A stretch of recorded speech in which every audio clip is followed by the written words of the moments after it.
8h46, je voudrais qu'on s'arrête un instant sur le procès des viols de Mazan. Europe 1 Soir Week-end. 19h, 21h, Pascal de la Tour du Pin. Et notamment sur le comportement de cette avocate de la défense du procès Pélicaud. Je vous le disais il y a un instant, elle s'est filmée en train de danser sur cette chanson que nous connaissons tous, Wake Me Up Before You Go Go, alors que dans cette affaire, la victime dormait pendant que des hommes venaient de la violer avant de repartir.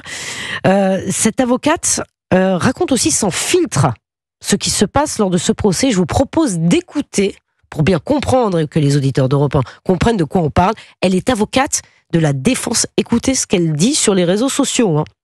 Je sors du procès Pélicaud. Ce qui est important, c'est la question de la soumission chimique. C'est-à-dire que cette dame, elle dit non, je ne me rappelle pas de tout ce qui se passe. Moi, j'avais sollicité l'expert en lui disant, monsieur l'expert, quand elle explique que finalement elle n'est pas bien, qu'elle est endormie, etc., est-ce que c'est pas un argument qui consiste à dire que même sous soumission chimique, on a l'impression qu'elle est inconsciente, elle est semi-consciente. Et là, aujourd'hui, on a eu la vérification par cette dame qui dit non, mais moi je me reconnais pas, je suis pas là alors qu'elle fait des pauses, etc. Pose un vrai problème sur la question de la soumission chimique et surtout sur le fait que les autres pouvaient imaginer que finalement elle n'était pas sous soumission chimique. Voilà. Bon, elle s'est justifiée ce matin, avant peut-être de réagir, parce que évidemment, pardon, mais je trouve ça extrêmement choquant. Mais d'abord qu'elle se mette en scène sur les réseaux sociaux, pardon, c'est une avocate, c'est un procès lourd, un procès exceptionnel, on n'a jamais vu ça, mais moi je trouve ça, on est au-delà du scandaleux. Enfin, je suis extrêmement choquée par son comportement. Elle était chez Pascal Praud, d'abord on écoute ses justifications et s'il vous plaît on en parle après. On communique sur le procès largement, mais malheureusement, nos propos sont totalement déformés. Donc, moi, j'interviens, je suis avocat de la défense, et j'essaie de défendre mes clients comme il se doit, sans jamais manquer de respect à qui que ce soit, mais a priori, dans ce procès, dès qu'on pose une question à Madame Pélicaud, on est irrespectueux. Madame Pélicaud, elle a une trentaine, voire une cinquantaine de journalistes, et aujourd'hui, elle a tous les gens des réseaux sociaux qui sont avec elle. Alors même que c'est une victime, c'est un fait, et c'est pas discutable. Moi, j'essaie tranquillement avec mes abonnés de discuter, et je reçois des messages de partout, je suis insultée, humiliée. Elle cherche un peu, pardon, excusez-moi, mais enfin, franchement, c'est quoi ce comportement ? Elle est avocate.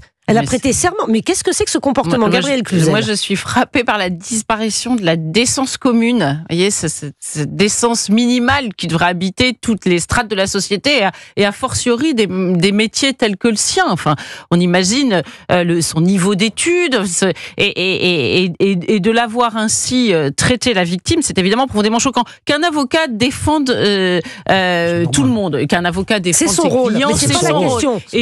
Et pose des questions diverses et variées parce que pour tout mettre à profit pour son client, ça c'est tout à fait audible. Mais ce comportement, ça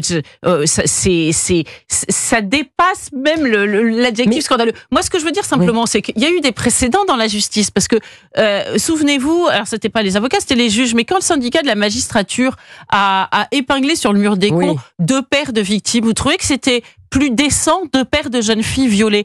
Donc ça fait un certain nombre d'années qu'il y a une dégringolade de cette décence minimale, de ce respect minimal qui est simplement de l'humanité. Mais pardon, là elle se met en scène sur les réseaux et en plus elle justifie, elle dit ah non mais c'est parce que tout le monde soutient Gisèle Pélicaud et en gros moi mes clients passent pour des parce qu'elle a été violée et que les autres sont suspectés d'avoir violé. Oui, je suis d'accord avec ce que vient de dire Gabriel Cluzel, c'est-à-dire que c'est à la fois irresponsable, indigne et j'allais dire même, si vous voulez, la justice se rend dans les prétoires et le débat doit d'abord prioritairement se dérouler dans le prétoire. Elle essaye à travers les réseaux sociaux de prendre à témoin l'opinion publique sur des arguments d'ailleurs que je n'ai pas très bien compris, en l'occurrence sur la soumission chimique. Je ne sais pas si vous l'avez compris, moi personnellement. Non, mais elle laisse entendre que soumission chimique, mais pas tant que ça. Enfin, si vous voulez, alors il y a en effet la forme qui est tout à fait discutable, c'est le moins qu'on puisse dire, on n'attend pas d'un avocat ce type de comportement. Mais c'est vrai qu'il y a quelque chose, j'allais dire, de plus encore, de plus pervers d'une certaine manière, c'est que elle met en doute quand même, malgré tout par ses propos, la parole de la victime. Alors de manière d'ailleurs très peu compréhensible, mais c'est ce qu'elle cherche quand même malgré tout à introduire dans le débat. Donc on est là face en effet à quelque chose qui est tout à fait surprenant, qui est inquiétant et qui traduit malheureusement, je le crains aussi, plus généralement une baisse de niveau dans beaucoup de domaines. Mais pardon, mais il me semble que les avocats ont des devoirs de réserve. Enfin, quand se mettre en scène, parler de ce qui se passe pendant le procès... Ils peuvent communiquer. Les avocats communiquent à la presse, communiquent directement. Mais c'est pas de la elle le fait par les réseaux sociaux, elle le fait d'une manière. Arnaud Benediti, c'est tout à fait, c'est comme la Nabila Oui, je vais Gabriel me Cluzel. faire poursuivre par certains qui vont être vexés, mais la Nabila, comment on pourrait dire, nabilation, c'est ça? D'accord, on a compris. Vous faites référence à Nabila, on a compris.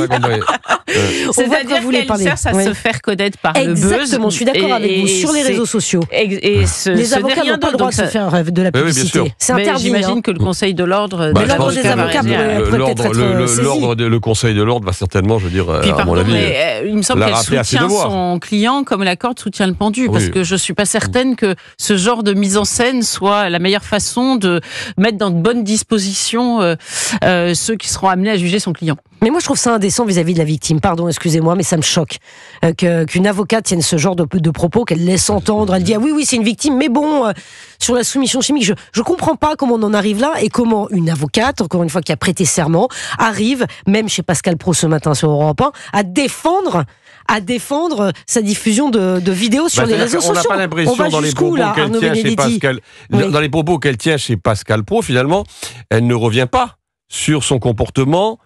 Il me semble pas alors on n'a pas tout entendu, mais il me semble pas qu'elle s'excuse. En l'occurrence, au contraire, elle le justifie d'une certaine façon.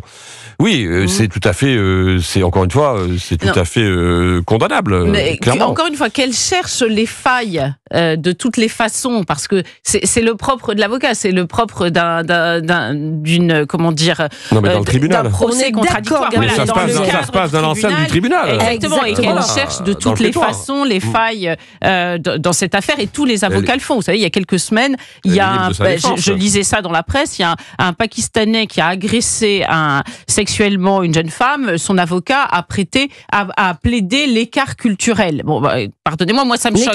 L'écart culturel. Moi, ça m'a choqué. Mais voilà, cet avocat a jugé que c'est un bon moyen. D'ailleurs, je ne sais pas si cela permettra. Et je ne sais pas si cela permettra de faire en sorte qu'il soit moins condamné, moins durement condamné. Mais enfin, néanmoins, c'est la ligne de défense qu'a adopté l'avocat. L'écart culturel. Donc, vous voyez, moi, quand j'ai lu ça, j'ai trouvé ça très violent. Donc, il y a un certain nombre d'avocats qui vont très loin dans la défense de leurs clients. Mais là, ce qui est spécialement choquant, c'est que, de fait, elle utilise des mises en scène d'influenceuses low cost pour faire connaître, pour se faire connaître. On va être très clair, pour se faire connaître. Et semer le doute quand même sur la victime et ce qu'elle a subi. Mais je pense que la victime, tout en disant, j'imagine qu'on lui a dit, tout en disant, Gisèle Pellicot, non, mais bien sûr, c'est la victime. Mais je pense que néanmoins, elle devait le savoir. Enfin, j'espère en tout cas qu'on l'a prévenue, parce que ce genre de procès, quand il n'est plus à huis clos, c'est terrible pour la victime. Ouais. Eh bien, merci beaucoup. Il est 20h54 sur Europe 1. Tout de suite, les enfants d'Europe 1, lors d'Autriche.